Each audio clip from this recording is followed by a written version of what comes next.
Welcome students.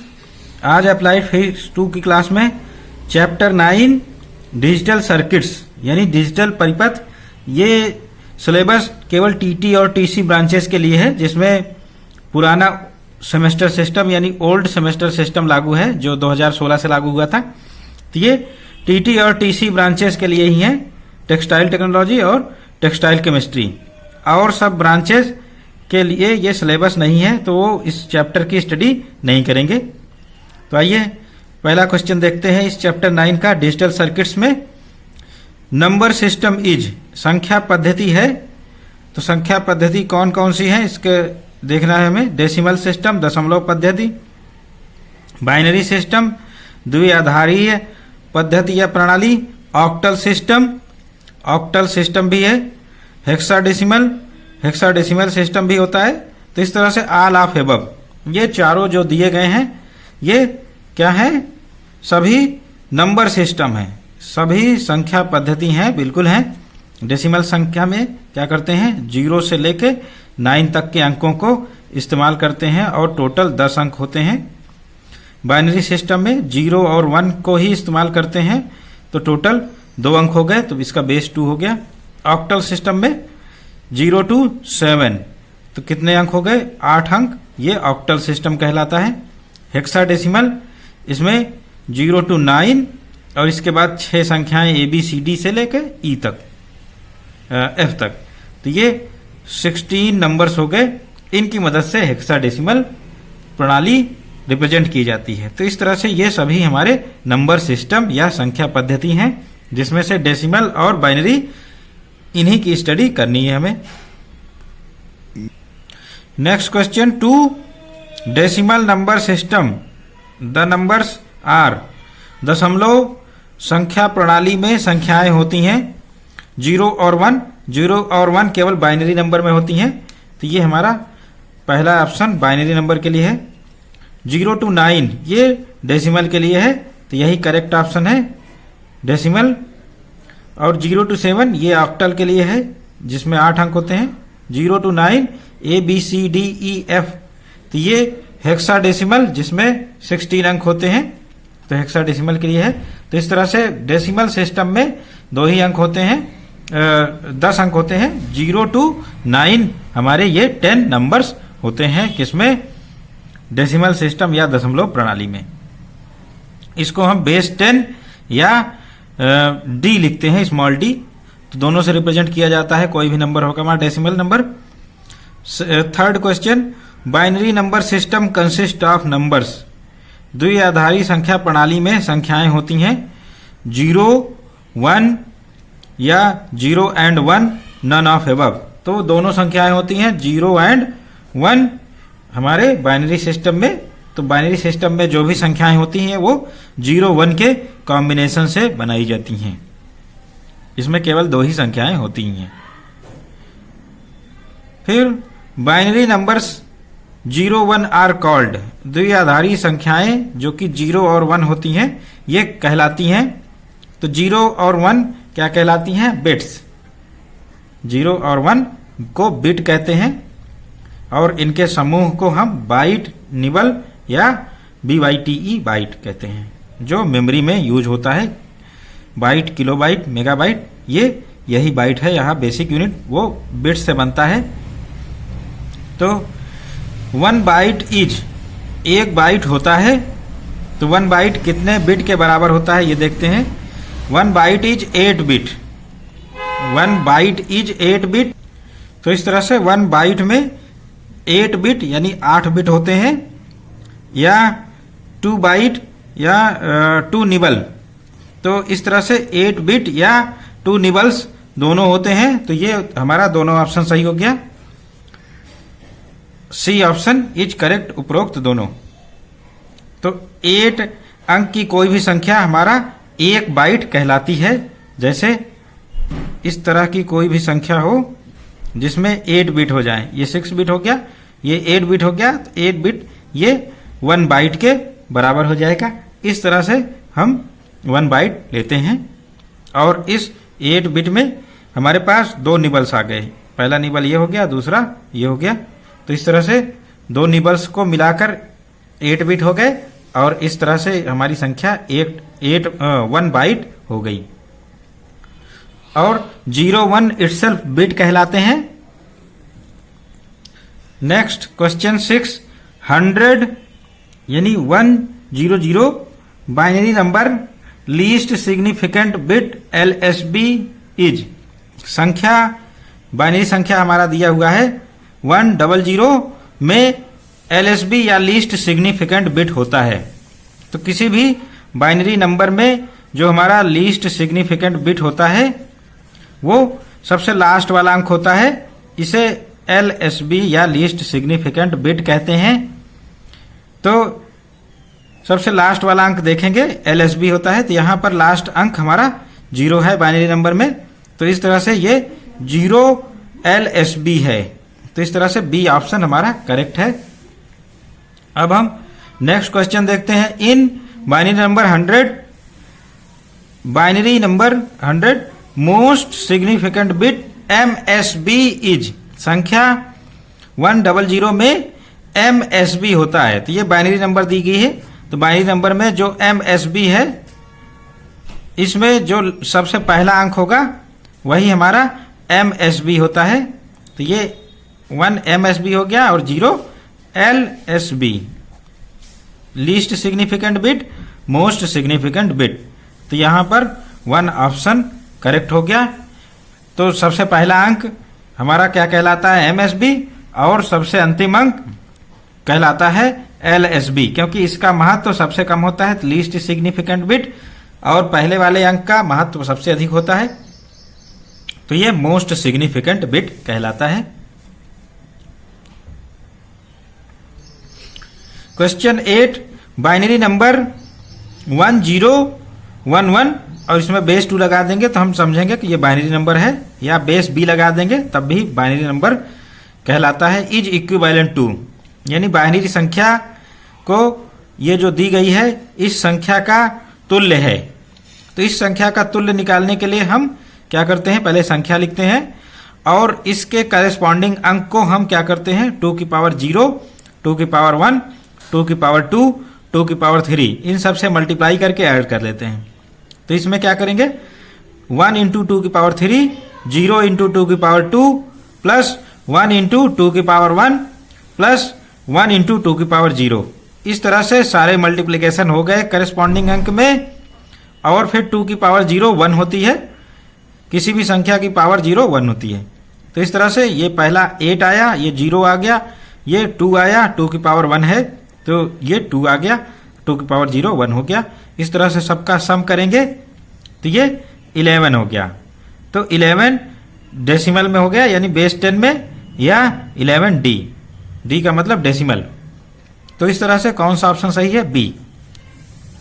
तो जब भी हमें बाइनरी अंक दिया हो, बाइनरी संख्या, उसको डेसिमल में कन्वर्जन करना हो तो हम क्या करते हैं, लास्ट वाले अंक में 2 की पावर 0 से, फिर इसके पहले वाले में 2 की पावर 1 से, फिर 2 की पावर 2, 2 की पावर 3, इस तरह से मल्टीप्लाई करते चले जाएंगे और ऐड कर लेंगे। तो जब ऐड कर लेंगे तो ये हमारा आंसर आ जाएगा। इसी तरह से नेक्स्ट क्वेश्चन देखते हैं। बाइनरी नंबर 10001.0101, ये बाइनरी नंबर है, बेस 2 दिया गया है इसलिए अब ये बाइनरी नंबर है, या B लिखा रहेगा तो इसको भी हम बाइनरी नंबर समझेंगे। इज इक्वल टू, बाइनरी संख्या के बराबर है, तो हम इसको डेसिमल में कन्वर्ट करते हैं दशमलव संख्या में, और फिर बताएंगे कि ये किसके बराबर है। तो यहां से स्टार्ट करते हैं 2 की पावर 0, 2 की पावर 1, 2 की पावर 2, 2 की पावर 3, और आगे बढ़ेंगे तो 2 की पावर 4, 2 की पावर 5, चूंकि यहाँ कुछ नहीं है तो आगे नहीं बढ़ेंगे, और फिर दशमलव के बाद आगे बढ़ेंगे 2 की पावर -1, 2 की पावर -2, 2 की पावर -3, 2 की पावर -4। इस तरह से हम अंकों से मल्टीप्लाई करते चले जाएंगे। 1 इंटू 2 की पावर 3 प्लस 2 इंटू 2 की पावर 2 प्लस 0 इंटू 2 की पावर 1, 1 इंटू 2 की पावर 0 और प्लस 0 इंटू 2 की पावर -1, 0 इंटू 2 की पावर -1, दशमलव के बाद वाले सब 0 माइनस में रहेंगे पावर्स। तो पहले में 0 लगा, इसमें 2 की पावर -1, फिर 1 में हम क्या करेंगे 2 की पावर -2, 2 की पावर -3 और प्लस 2 की पावर -4। इस तरह से मल्टीप्लाई करके ऐड करेंगे। रिवर्स ऑर्डर में यहाँ बढ़ेंगे और यहाँ फॉरवर्ड ऑर्डर में। तो जब सबको मल्टीप्लाई करके जोड़ा तो 8 0 0 1 प्लस 0 1/4 यहाँ से मिला और 1/16। जब इसको सॉल्व करेंगे 9 प्लस 0.5 प्लस 0.065 और इस तरह से 9.325। तो ये answer D is right answer here. Next question 10.01 ये बाइनरी सिस्टम है, इक्वल टू है या इसके बराबर है। तो फिर इसके लिए फिर से वही प्रोसेस करेंगे। 2 की पावर 0 2 की पावर 1, ठीक, और 2 की पावर -1 2 की पावर -2। तो इन सब से मल्टीप्लाई करेंगे। 2 की पावर 1 2 की पावर 0 2 की पावर -1 और 2 की पावर -2 से मल्टीप्लाई किया और फिर ऐड किया 2.25, यानी 2.25 का ही बाइनरी कन्वर्जन हमारा क्या है, ये है। तो इस तरह से ये 10 डी राइट आंसर है। Next question 11 17 given in decimal system, यानी दशमलव संख्या में हमारा दशमलव प्रणाली में 17 दिया हुआ है। इसको हम देखते हैं किस नंबर के इक्विवेलेंट है।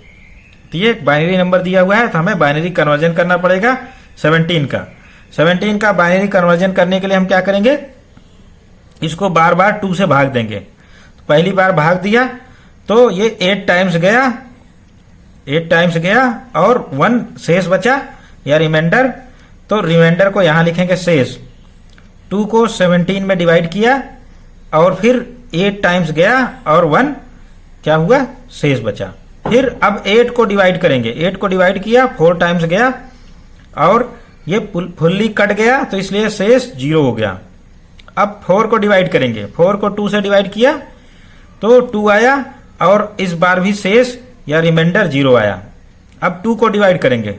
2 को डिवाइड किया, 1 टाइम गया और फिर इस बार भी शेष 0 आया। फिर इसके बाद 1 को डिवाइड करेंगे 2 से। 1 को डिवाइड किया, 0 बार गया और शेष कितना हुआ, 1। तो इस तरह से ये हमारा जितना शेष बचता जाए हर एक बार में 2 से डिवीजन में यहां लिखेंगे। इसको फिर से देख लेंगे। 2 को 17 में डिवाइड किया तो 8 बार गया, 1 शेष आ गया। फिर 8 को डिवाइड किया 2 से तो 4 बार गया, 0 शेष आया।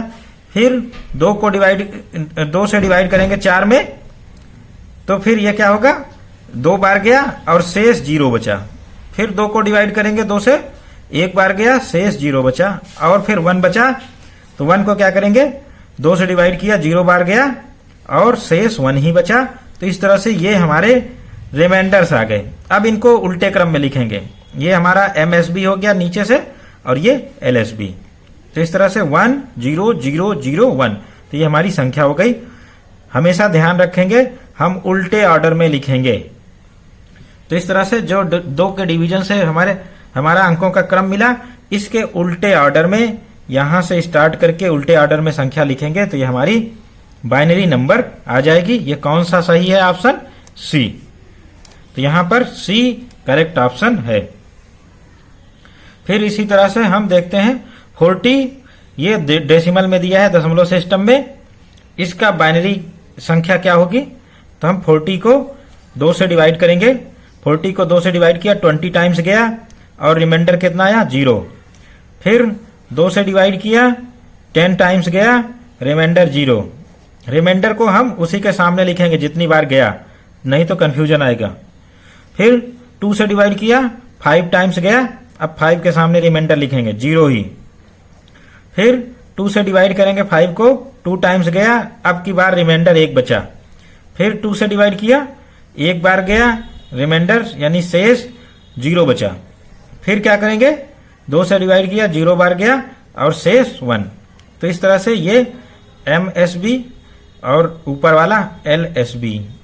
तो इसको उल्टे ऑर्डर में लिखेंगे 1 0 0 1 0 1 0 0। तो इस तरह से ये आंसर सही होगा 1 0 1 0 0, ये बी ऑप्शन। तो B option is correct for 40। तो इस तरह से binary to decimal and decimal to binary conversion करते जाएंगे। अभी एक चीज और छोटी हुई है इसमें, इसको देख लेंगे। क्वेश्चन 13, अगर डेसिमल संख्या हमारा इंटीजर नहीं है, जैसा पहले केसेस में होता है 40 हमने इंटीजर लिया हुआ था, अगर इंटीजर नहीं है, दशमलव में है डेसिमल संख्या, तो दशमलव प्रणाली में दशमलव वाली संख्या दी गई है, तो उसका हम कैसे निकालेंगे? उसके लिए प्रोसीजर इस प्रकार है। बाइनरी संख्या निकालने के लिए जो भी संख्या दी है 0.275 ये नंबर दिया हुआ है, इसका क्या करेंगे? इसको हम 2 से मल्टीप्लाई करेंगे।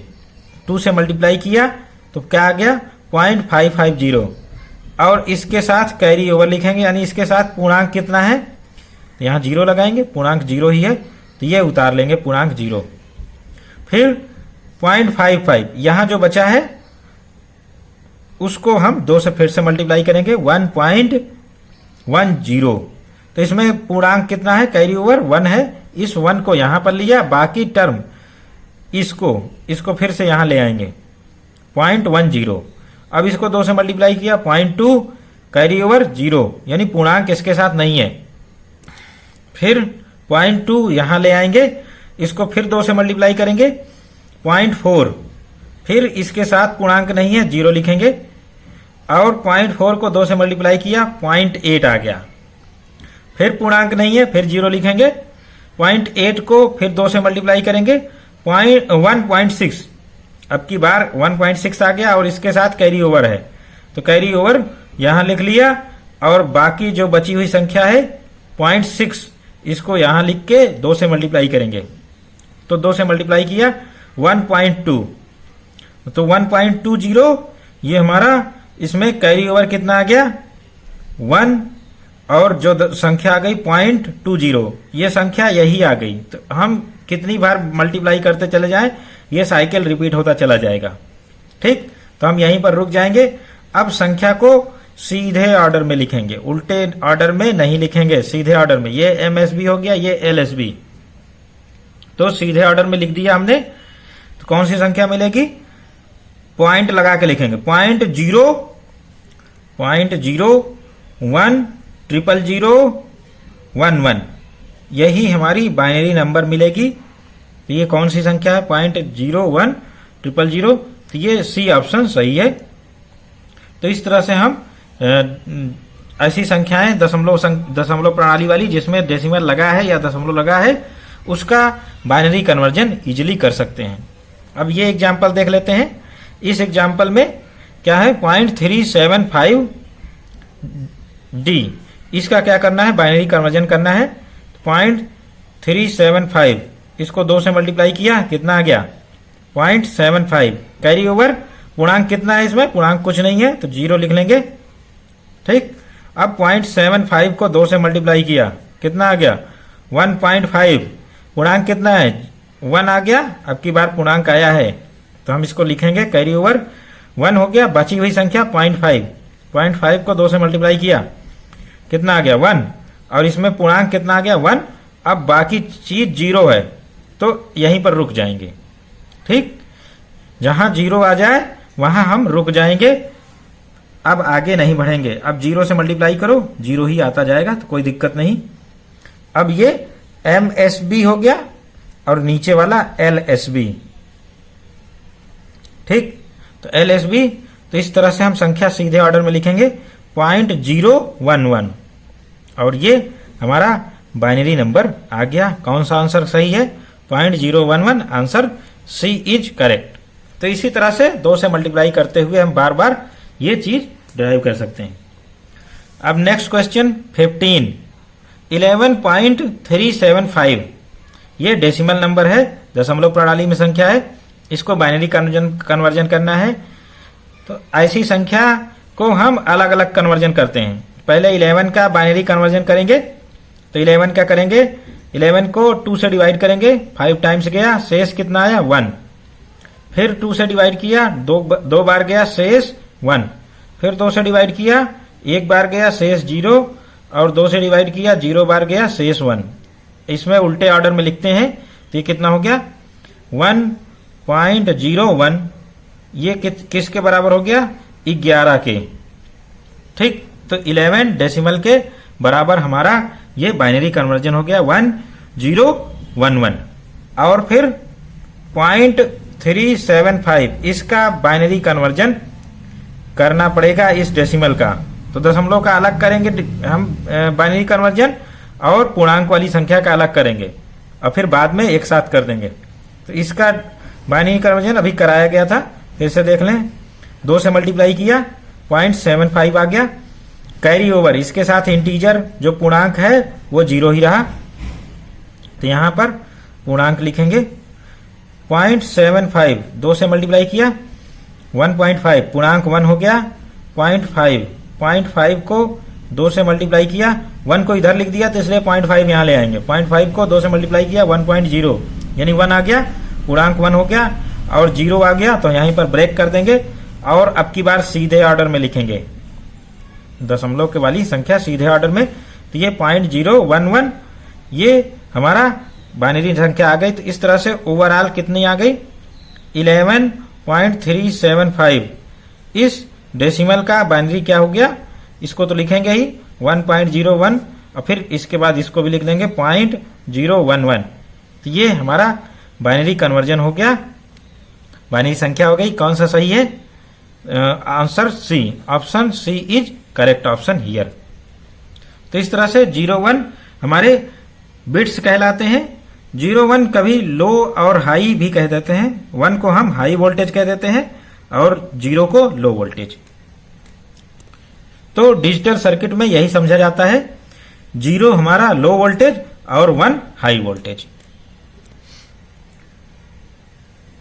Next question 16, digital circuits which have logical relation between input and output is called.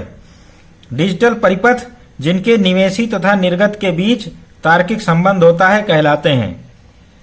तो ऐसे डिजिटल सर्किट जिनके इनपुट और आउटपुट के बीच में एक लॉजिकल रिलेशन हो या तार्किक रिलेशन हो तो वो कहलाते हैं एम्पलीफायर या प्रवर्धक नहीं, ऑसिलेटर या दोलित्र नहीं, लॉजिक गेट्स तार्किक द्वार यस। तो ये सी ऑप्शन सही है, none of the above wrong option है। तो इस तरह से ये लॉजिक गेट्स यानी तार्किक द्वार ऐसे गेट हैं डिजिटल सर्किट, ऐसे डिजिटल सर्किट हैं तार्किक द्वार जिनके इनपुट और आउटपुट दोनों के बीच में एक तार्किक संबंध होता है या लॉजिकल रिलेशन होता है। अगर लॉजिकल रिलेशन नहीं है तो वो लॉजिक गेट नहीं कहलाएगा। Basic logic gate is, basic तार्किक द्वार है। और गेट ये बेसिक है, एंड गेट भी बेसिक है, नॉट गेट भी बेसिक है, इसलिए बेसिक लॉजिक गेट हमारे बेसिक तार्किक द्वार। उपरोक्त सभी डी आंसर सही है। Next question 18, table which gives output for all possible inputs in any logic gate is called.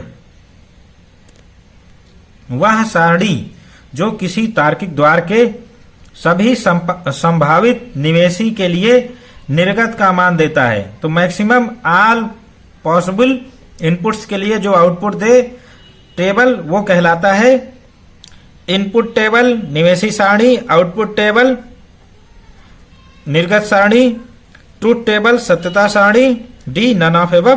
तो ये सी ऑप्शन सही है। ट्रूथ टेबल ही ऐसी टेबल है जो कि क्या करती है, सभी पॉसिबल किसी भी लॉजिक गेट के लिए सभी पॉसिबल इनपुट्स के लिए आउटपुट का मान देती है। तो इसको सत्यता सारणी या ट्रूथ टेबल कहते हैं।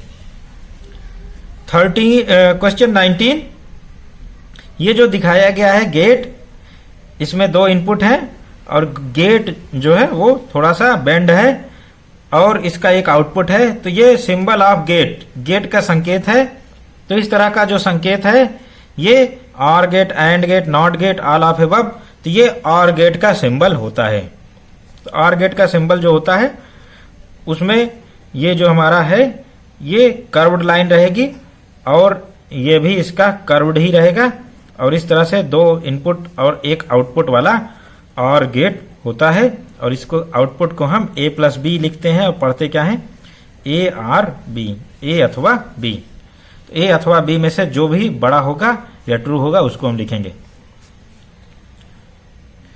तो क्वेश्चन 20, इसमें एक और गेट बना है।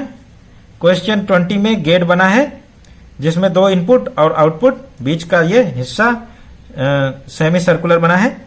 तो सिंबल ऑफ गेट, गेट का संकेत है। तो गेट का संकेत और गेट का सिंबल नहीं है, हमने देख चुका है, हमने इसको देख लिया है। अब ये बी एंड गेट का सिंबल है। तो एंड गेट के सिंबल में 2 इनपुट और ये हमारी लाइन स्ट्रेट होती है और फिर इस तरह से ये सेमी सर्कल टाइप का बना होगा और आउटपुट 1 होगा और इसको हम लिखते हैं y equal to A dot B, A and B पढ़ा जाता है। तो इस तरह से ए एंड बी हो गया, ये हमारा एंड गेट। तो बी ऑप्शन यहाँ एंड गेट का सही है। क्वेश्चन 21, यहाँ पर एक गेट दिया है, ए एक इनपुट है और ट्रायंगल बीच में 0 है। फिर इसके बाद ये हमारा आउटपुट हो गया इसी से। सिंबल ऑफ गेट, गेट का संकेत है।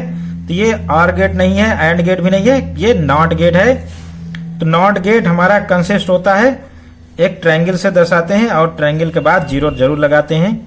तो इसका जो इनपुट होगा वो ए है, आउटपुट ए का नॉट, तो बार लगा देते हैं और ये नॉट कहलाता है। फिर question 22, y equal to A plus B या ए और बी, ये input is output of gate, यानी गेट का निर्गत है। किस गेट का? और गेट का ये आउटपुट है। तो ये हमारा ए ऑप्शन सही है, और गेट का इनपुट है।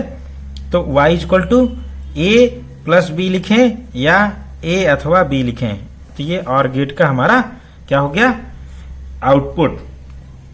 तो ए और बी में से जो भी सही होगा उसको लिख देंगे। 23, A y equal to A dot B is output of gate, gate का निर्गत है। किस गेट का? ये एंड गेट का निर्गत होता है। तो y equal to A dot B, ये लिखा जाता है ए एंड बी या ए और बी या एंड बी। इस तरह से ये हमारा ए और बी दोनों में से दोनों अगर ट्रू हैं तभी गेट का आउटपुट ट्रू होगा, अदरवाइज गेट हमेशा फॉल्स ही रहेगा। तो इस तरह से y equal to A bar is output of gate. Next question हमारा है गेट का निर्गत है, y equal to A bar. तो ये नॉट गेट का निर्गत है। तो y equal to A bar और इसको पढ़ा जाता है ए बार। ए बार सिंबल हमारा ये क्या हो गया? नॉट गेट का ये आउटपुट होता है। फिर नेक्स्ट क्वेश्चन 25, ये जो ट्रुथ टेबल दी गई है, टेबल में 2 इनपुट है ए or B. A or B के सारे पॉसिबल कॉम्बिनेशन 0 0 1 0 0 1 1 1, ये सारे पॉसिबल इनपुट हैं और इनके लिए आउटपुट दिए गए हैं 0 1 1 1। तो ये ट्रुथ टेबल किस गेट की है? तो हम देख रहे हैं ए और बी, ए या बी में से जो सत्य है उसी की टेबल है। तो ए बी में से जो बड़ा है उसको हमने लिख दिया, ए बी में से जो बड़ा है, और यहां भी जो है उसको लिख दिया। तो ए और बी को फॉलो करता है। तो इस तरह से ये और गेट की ट्रुथ टेबल है। ठीक, तो इसको हम माइंड में बिठा लेंगे कि और गेट की ट्रुथ टेबल में क्या सत्यता होती है। तो हमारा और गेट केवल एक केस में 1 नहीं होता, बाकी 3 केस में 1 होता है। इसी तरह से एंड गेट देखेंगे। एंड गेट में हमारा 0 0 0 1 1 0 1 1, ये इनपुट के 4 कॉम्बिनेशन है। इसके लिए जो आउटपुट मिलेगा, एंड गेट जब तभी आउटपुट 1 होता है जब दोनों इनपुट 1 हो।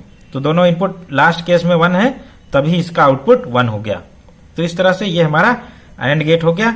ए एंड बी का मतलब ही है कि दोनों अगर ट्रू हैं तभी हमारा गेट सत्य है, अदरवाइज गेट हमेशा आउटपुट लो ही रहेगा। नेक्स्ट क्वेश्चन 27, ये एक इनपुट वाला गेट है। 0 का इसने 1 कर दिया, 1 का 0 कर दिया, तो यानी रिवर्स हो जा रहा है। तो truth table of gate is, किस गेट की सत्यता सारणी है? ये नॉट गेट की सत्यता सारणी है। तो नॉट गेट में केवल एक ही इनपुट होता है और अगर ए 0 है तो आउटपुट जो होगा 1 हो जाएगा। उल्टा इसका होता है, अगर ए 1 है तो आउटपुट नॉट गेट का 0 हो जाएगा। तो ये उल्टा हमेशा ये रिप्रेजेंट किया जाता है। तो ए के मान 0 होने पर नॉट गेट का आउटपुट 1 हो गया और ए का मान 1 होने से नॉट गेट का आउटपुट 0 हो गया। Question 28, circuit of or gate can be made. Or gate का जो इलेक्ट्रॉनिक सर्किट है वो परिपथ बना होता है किसका? 2 diodes D1 and D2 and input is given to P terminal of both diode. यानी 2 डायोड D1 और D2 तथा निवेशी जो होता है इनपुट टर्मिनल वो दोनों डायोडों के P सिरे से दिया जाता है।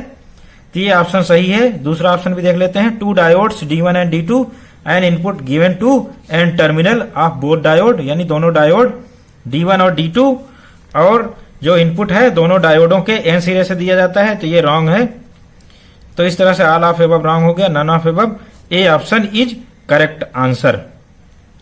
तो हमारा जो ऑर गेट होता है वो 2 डायोडों से मिलकर बना होता है और 2 डायोडों के जो पी सिरे हैं उनसे इनपुट दिया जाता है। तो इस तरह से डायोड D1 और D2 इनसे हम इनपुट देते हैं। एक से A है, दूसरे से B और इधर से आउटपुट हम यहां पर लेते हैं एक रजिस्टर के थ्रू। इसको हम ग्राउंड कर देंगे। तो इस तरह से बैटरी के निगेटिव टर्मिनल से इसको जोड़ देंगे।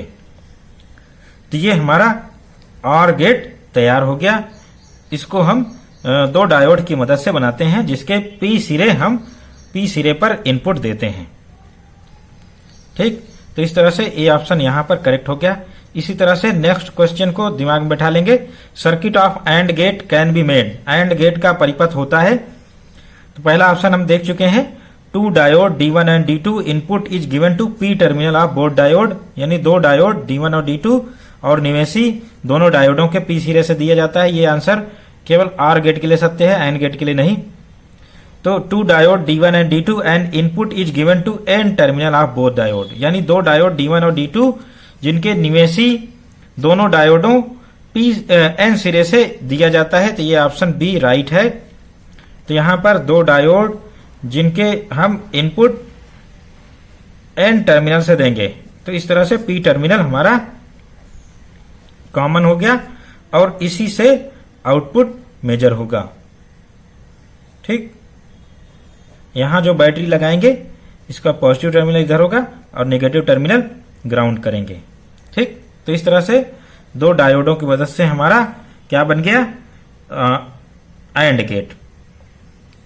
तो ये हमारे D1 और D2 हैं और इनके एन सिरे से हम इनपुट दे रहे हैं, input A and B।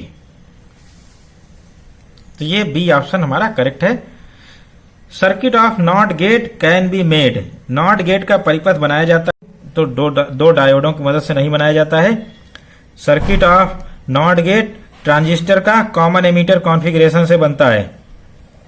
Common emitter configuration से हमारा बेस से इनपुट दिया जाएगा। यानी बेस यहां लिखेंगे और इनपुट A इस बेस से दिया जाएगा। एमीटर ग्राउंडेड होता है और कलेक्टर पॉजिटिवली इससे पॉजिटिव पोटेंशियल दिया जाता है। तो इस तरह से ये हमारा एनपीएन ट्रांजिस्टर है। ठीक, ए से इनपुट देंगे और कलेक्टर से इनपुट आउटपुट लेंगे। यहां पर एक रेजिस्टेंस लगाएंगे।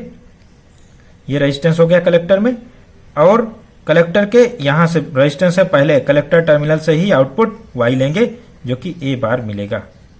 तो इसकी डिटेल स्टडी नहीं करेंगे, डीप अंडरस्टैंडिंग बस ये समझ लेंगे कि एक ट्रांजिस्टर कॉमन एमीटर कॉन्फ़िगरेशन में as a not gate work करता है। तो ये हमारा बी ऑप्शन इज करेक्ट।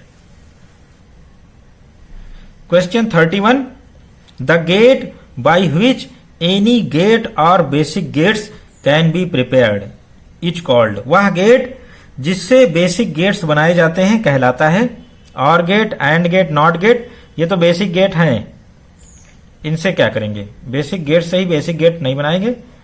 तो यूनिवर्सल गेट, सार्वत्रिक गेट ऐसा गेट होता है जिसकी मदद से, जिसके किसी भी कॉम्बिनेशन से हम क्या करते हैं, हमारे जो बेसिक गेट हैं एंड, और, नॉट ये सभी गेट बनाए जाते हैं। तो इसको हम यूनिवर्सल या सार्वत्रिक गेट कहते हैं। तो वह गेट जिसके द्वारा कोई भी बेसिक गेट बनाया जाता है वह गेट यूनिवर्सल या सार्वत्रिक गेट कहलाता है। Question 32, which is universal gate कौन सा गेट सार्वत्रिक गेट है? तो यूनिवर्सल गेट्स हैं नॉर गेट, ये यूनिवर्सल गेट होता है, नैंड गेट ये भी होता है, बोथ ऑफ एबव उपरोक्त दोनों ये सही आंसर है। तो नैंड एंड नॉर यानी नॉर और नैंड दोनों गेट हमारे यूनिवर्सल गेट होते हैं, सार्वत्रिक गेट होते हैं। इनकी किसी भी कॉम्बिनेशन से हम क्या करते हैं, सारे गेट बनाए जा सकते हैं। एंड, और, नॉट जो भी गेट्स होते हैं सब बनाए जा सकते हैं इनके बार बार प्रयोग से। तो D Morgan's theorem, next question है हमारा, D Morgan's theorem is, D Morgan's का प्रमेय है, डी मॉर्गन का प्रमेय है ए और बी का बार, पूरे का बार लेंगे तो ये बराबर हो जाएगा ए बार एंड बी बार। तो यहां पर जो संकेत था ये हट गया, और का संकेत था यहां एंड का संकेत आ गया, और बार पूरे पे था अलग अलग हो गया। तो अगर हमें बार को अलग करना है तो क्या करेंगे, जो बीच का साइन है इसको बदल देंगे, प्लस है तो डॉट कर देंगे, डॉट है तो प्लस कर देंगे। तो इसको कहते हैं डी मॉर्गन थ्योरम। तो ये दोनों आंसर सही हैं। तो इसको हम डी मॉर्गन का प्रमेय कहते हैं। डी मॉर्गन का प्रमेय में ये है, अगर दोनों पर बार है, कंबाइंड बार है पूरा, तो इसको हम बीच का साइन बदल के बार को ब्रेक कर सकते हैं। तो ए और बी बार यानी ए प्लस बी का पूरा का बार, ये ए बार डॉट बी बार, इसी तरह से ए डॉट बी का बार, तो इस तरह से ए बार प्लस बी का बार। तो ये हम बार को तोड़ सकते हैं। तो यही रूल है डी मॉर्गन्स थ्योरम, ये बहुत उपयोगी है। डी मॉर्गन्स थ्योरम सब लोग दिमाग में अच्छी तरह से लर्न कर लेंगे। अगर किसी का डबल बार होता है तो यानी ए का डबल बार होता है, तो हम जीरो का डबल बार करें, जीरो का एक बार करेंगे तो ये 1 बार हो गया, और फिर दोबारा बार करेंगे तो इससे ये 0 मिल गया। इसी तरह से 1 का डबल बार करें तो 0 मिला, 0 बार, और 0 का बार करेंगे 1 मिला। तो इससे जो भी हम डबल बार करते हैं वो पुनः वही मिल जाता है। तो यहाँ ए ऑप्शन करेक्ट है, ए का डबल बार ए ही देता है। Next question 35, the gate which consist of or and not gate is called, वह गेट जो एक और गेट फिर एक नॉट गेट से बना होता है कहलाता है। तो यानी और गेट और फिर इसका नॉट, ये हमारा नॉर गेट होता है। नॉर गेट का जो शब्द है उसका यही मतलब है और प्लस नॉट गेट, यानी और गेट प्लस नॉट गेट, तो हमारा नॉर गेट बन गया। तो ये नॉर गेट का फॉर्म है। इसी तरह से the gate which consist of one AND gate then NOT gate is called, वह गेट जो एक AND गेट और फिर एक NOT गेट से बना होता है। तो ये हमारा AND गेट यहाँ पर है और फिर एक NOT गेट है, तो इससे जो आउटपुट मिलेगा A डॉट बी और इसके पूरे का बार A डॉट बी का बार, तो ये हमारा NAND गेट होता है। ये भी यूनिवर्सल गेट है, तो ये बी ऑप्शन यहाँ पर करेक्ट है। नेक्स्ट क्वेश्चन, यहां पर जो सिंबल बना है ये किस गेट का है, ये क्वेश्चन है। तो इसमें एक इनपुट और एक दो इनपुट है और एक आउटपुट है, और बीच में ये जो डॉट जीरो लगा है ये नॉट को रिप्रेजेंट करता है। ये तो और का सिंबल है, इसके साथ नॉट भी लगा हुआ है। तो जिस गेट में और गेट में नॉट लगा होता है वो गेट होता है NOR gate, or plus not gate, NOR gate का सिंबल ये है। क्वेश्चन 38 में दो इनपुट हैं, गेट दिया हुआ है ए बी, और ये एंड गेट है, और यहां जो जीरो लग गया है इसकी वजह से ये नॉट गेट इसमें और इंक्लूडेड है। तो इस तरह से ये एंड प्लस नॉट, तो ये क्या हो गया नैंड गेट। तो ये हमारा जो सिंबल है वो नैंड गेट का है। इसमें स्टूडेंट्स बहुत ध्यान देंगे, जो सिंबल है अगर जीरो नहीं लगा है तो ये एंड गेट का हुआ, अगर जीरो लगा हुआ है यहाँ ये, तो ये हम कहते हैं नैंड गेट। इसी तरह से और गेट में अगर ये जीरो लगा है तो हम इसको नॉर गेट कहेंगे। तो इस तरह से ये सिंबल हमारे नैंड और नॉर गेट के हैं। और नैंड और नार गेट जो है हमारे ये यूनिवर्सल गेट यानी सार्वत्रिक गेट कहलाते हैं। अब हम एक ट्रुथ टेबल देखते हैं जिसमें दो इनपुट हैं ए बी के ऑल पॉसिबल कॉम्बिनेशन यहाँ पर लिखे गए हैं और इनका और किया गया है। ए और बी और गेट से जुड़े हैं तो इनका आउटपुट जो मिलेगा 0 1 1 1। इस तरह से 3 केस में 1 और पहले केस में 0। और फिर इसका नॉट कर रहे हैं ए और बी यानी ए प्लस बी का नॉट करेंगे तो 0 का नॉट 1 होगा, बाकी सारे 1 हैं, 3 के सभी नॉट 0 हो गए। 1 0 0 0 ये किस गेट की सत्यता सारणी है? क्योंकि यहां पर और हुआ और और का नॉट हुआ तो क्या क्या मिलेगा? नॉर। तो इस तरह से नॉर गेट हमारा ये राइट आंसर है यहां पर सी।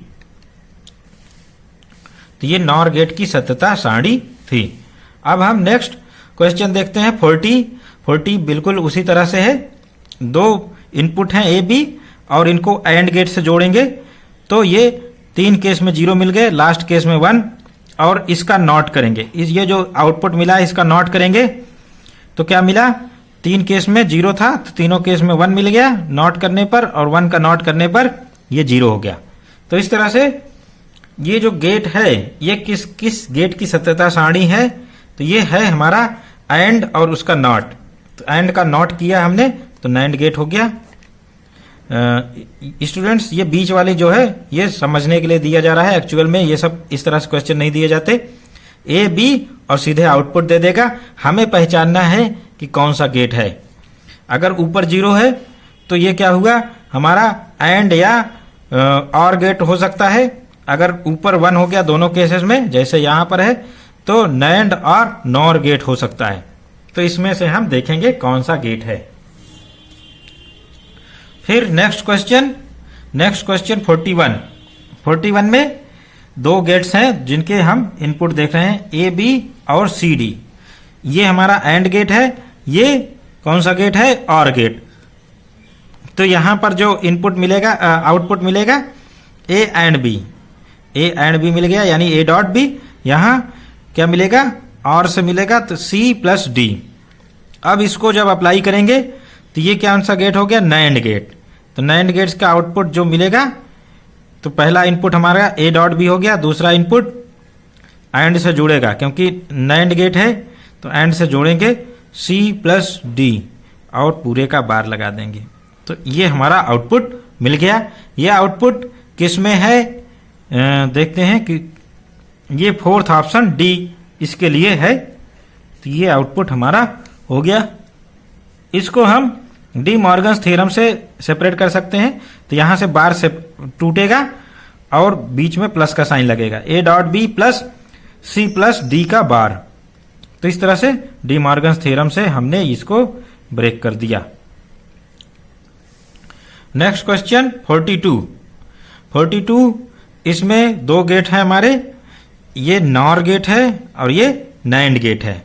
तो इसका नॉर का जो आउटपुट मिलेगा ए प्लस बी का नॉट और नैंड का मिलेगा ए इंटू बी का नॉट।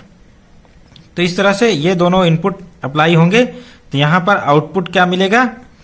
आउटपुट हम और गेट के थ्रू ले रहे हैं तो बस हमें और गेट के थ्रू जोड़ना है। पहला इनपुट ये हो गया और दूसरा इनपुट ए डॉट बी का बार। तो ये हमारा हो गया। इसमें देखते हैं कौन सा सही है। एक्चुअल में यहां पर सी डॉट डी है तो सी डॉट डी लिख देंगे और यहां भी सी डॉट डी। तो इस तरह से सी डॉट डी ये आंसर सही होगा। तो A plus B plus C dot D. तो ये सी आंसर हमारा राइट हो गया। C option is right answer. 43 question, last question हम देखते हैं। इसमें दो गेट्स हैं, ये नैंड गेट है। नैंड गेट को हमने शॉर्ट कर दिया तो इसके एक टर्मिनल को शॉर्ट कर दिया जो इनपुट टर्मिनल्स हैं। तो दोनों इनपुट से ए ही जा रहा है और यहां भी दोनों इनपुट से बी जा रहा है। तो क्या होगा? जो आउटपुट मिलेगा ये नैंड का बार हो गया और बी का भी बार हो गया। अब फिर नेक्स्ट नैंड से हमने फिर जोड़ दिया तो इनके बीच में एंड लग जाएगा। ए इनपुट हो गया एंड बी इनपुट और फिर चूंकि नैंड गेट है तो इसलिए पूरे का बार लगेगा। तो इस तरह से ए बार इंटू बी बार और पूरे का बार। तो ये क्या हो गया, ये ऑप्शन नहीं सही है, ये भी नहीं सही है, ये ऑप्शन सही है सी। तो C is the right answer for here. इसको और सिंप्लीफाई करना हो तो डी मॉर्गन्स थ्योरम से हम ब्रेक करेंगे। डी मॉर्गन्स थ्योरम से ये कंबाइंड बार ब्रेक होगा। तो ए बार प्लस बी बार और फिर दोनों पे अलग अलग बार लगाएंगे। ये बार, ये जो ब्रेक हुआ उसका लग रहा है, और ये, और जानते हैं ए डबल बार ए होता है और बी डबल बार बी होता है। तो ये क्या हो गया, ऑर गेट। तो इस तरह से इनपुट हमारा आउटपुट वाई ऑर गेट का है। तो ये हमने नैंड गेटों का ही प्रयोग करके ऑर गेट प्राप्त किया है। ठीक।